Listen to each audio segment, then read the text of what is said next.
Thank you very much, Mr. Chair, and it's good to see everyone. Mr. Crumble, good to see you again. And I will start my questions today, page 5 from the annual report, and I'd like to talk about the replacement to Growing Forward 2. The Canadian Agricultural Partnership, I understand, was signed in late March of this year, but that CAP website, as far as I know, doesn't list any programs or news, and most of those programs, as far as I know, are not accepting applications. So given the government's focus on innovation and export development, I understand you're no longer accepting applications under the Accelerating Advancement of Agricultural Innovation, Adapting Innovative Solutions in Agriculture, Agriculture and Food Sustainability Assurance Initiatives, Emerging Opportunities in Food and Agri-Processing, Products to Markets, or Value-Added Products to Markets. I'm curious if under CAP those programs will be replaced, if so with what and when? Sure. Thank you very much, Member Chair.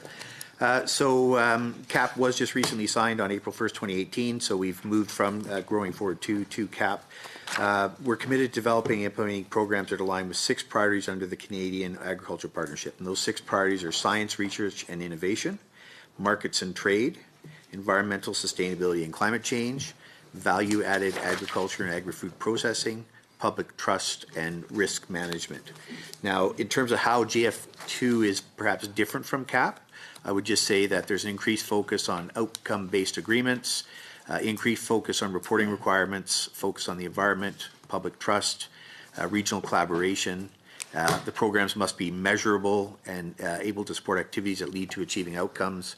And we've reduced programs from 28 to 15 as part of that, and they will be rolling out very shortly. I think we have 1 out now, and certainly we're speeding up the process of how we roll these programs out over the summer.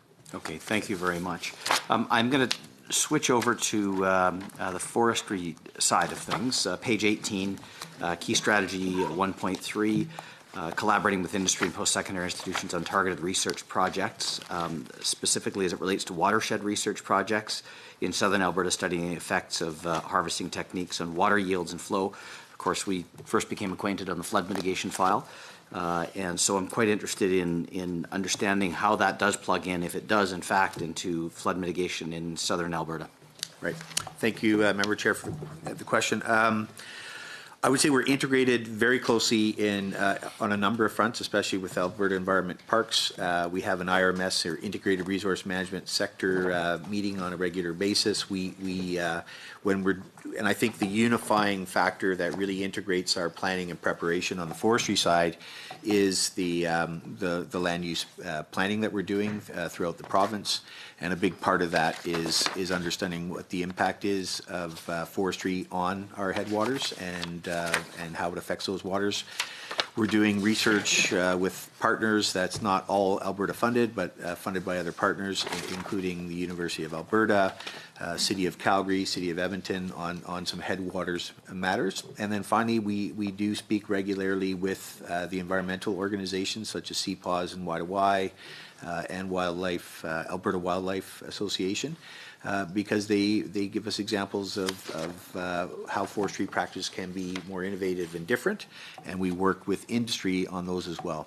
So I would say we're really integrated with industry, research, academics, environmental organizations, and it all comes together in terms of planning and preparation under the land use planning frameworks that Alberta sets.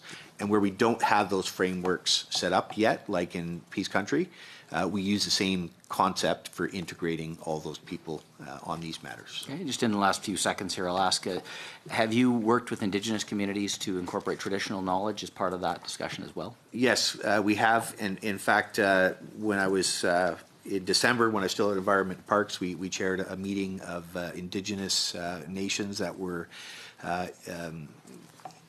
going to be impacted and wanted to discuss the NSRP. We had forestry folks at that meeting when I was in Environment Parks, but we are integrated with them on the management of those and with industry. Thank you.